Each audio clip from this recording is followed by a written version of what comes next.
Napkin corners are a satisfying stitch out. If you are a machine embroiderer, you can whip these out fairly quickly and really set a gorgeous table. Today I'm going to show you a project using a store-bought tunic and how you can use these napkin corners to give it a whole new look. Here are the supplies you're going to need. I used an OESD napkin corner design, PK10017, and you get 4 designs, 4 different napkin corners. I decided to use 01, the first design, but I also used 02 to create this really cute napkin corner. So here it is in its traditional sense on an actual napkin, but we're taking it to another level by using it on the corner of our tunic. Additionally, you will need embroidery thread, and I'm using just something that would coordinate with my tunic, black and white, and then you will need to wind bobbins that will match the thread you are using. I also used interfacing. So this is a fusible tricot interfacing, and it is stretchy and it can be used to stretch knit like I have here. So I'm just going to stabilize my corners a little bit more, and if you look here on the back, you can see that this is the interfacing that I have there. I just wanted to make sure I had enough stabilization. And then lastly, I will be using OESD AquaMesh Plus stabilizer. Plus means that this is a sticky backed stabilizer. The stabilizer will completely wash away when I'm done, but when it's hooped, it will be sticky and it will hold my fabric in place. Again, we're using AquaMesh Plus. I want the paper side facing up and the fabricy side facing down.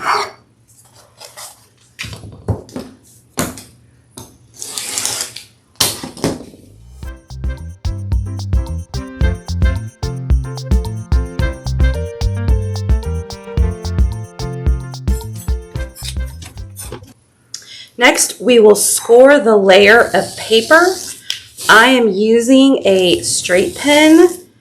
You can use scissors or whatever works for you. You just do not want to go all the way through the paper, through the stabilizer, only through the paper.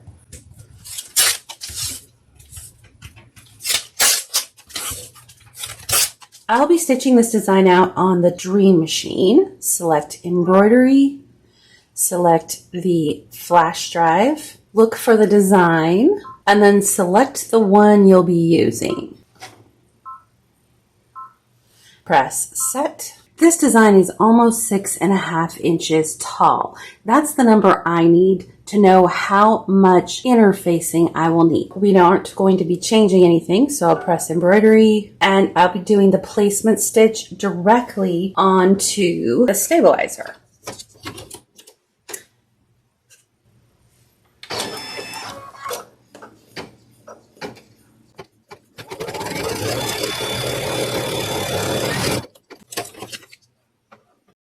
I'm going to go ahead and measure about 6.5 inches up from the corner.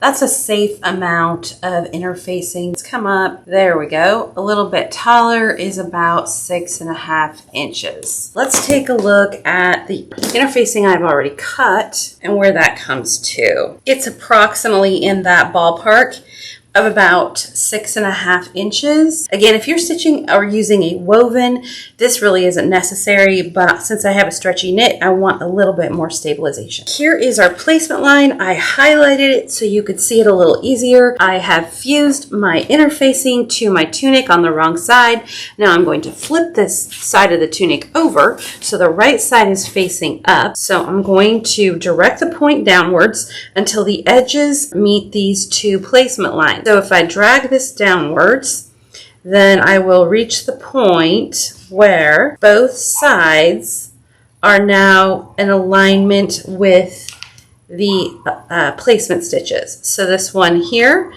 and now if I look on this side, this one is now along that side as well. And I just want to smooth out the rest of the tunic and make sure that it is stuck well to the hoop. Return the hoop to the machine. Make sure that your tunic is stuck well to your stabilizer. Go ahead and stitch out the tack down stitch. Unfortunately, I missed that piece where I was cutting away when I was recording. So this is what I did. Here's the fabric that I removed. It looked just like this, where we had done the tack down stitch, and then I went ahead and cut away from it on either side. So now what we're left with is this piece that has been removed, and this is where all of the freestanding lace will occur. We're ready to finish stitching the entire project now that we've cut this piece away from the tunic. Make sure your bobbin matches the top thread. I'll be using white to start.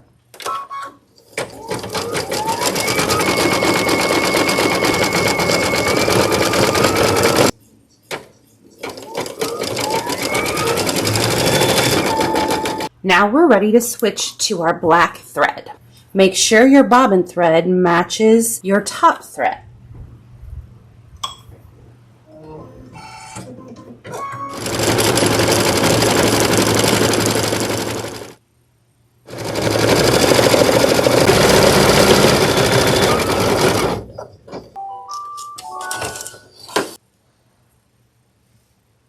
Alright, we've completed our stitching and it looks fantastic. It looks just as good on the back as it does on the front.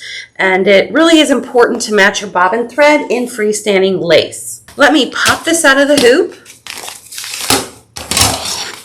And all I need to do is pull anything back that's stuck to the adhesive of the stabilizer, and then I'm going to carefully cut the excess away.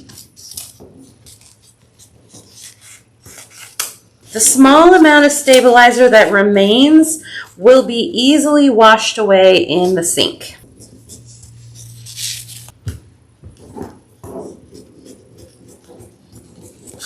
I don't want to cut too close to my fabric. If I do, I run the risk of actually cutting into the fabric itself. So I'm ready to head over to the sink and wash this excess stabilizer out.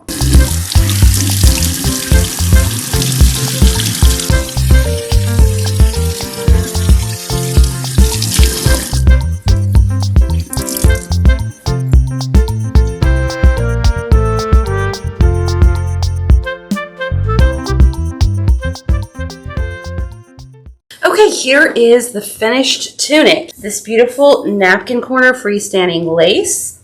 And I'm just really excited about the finished results. I hope that you decide to do something like this for yourself.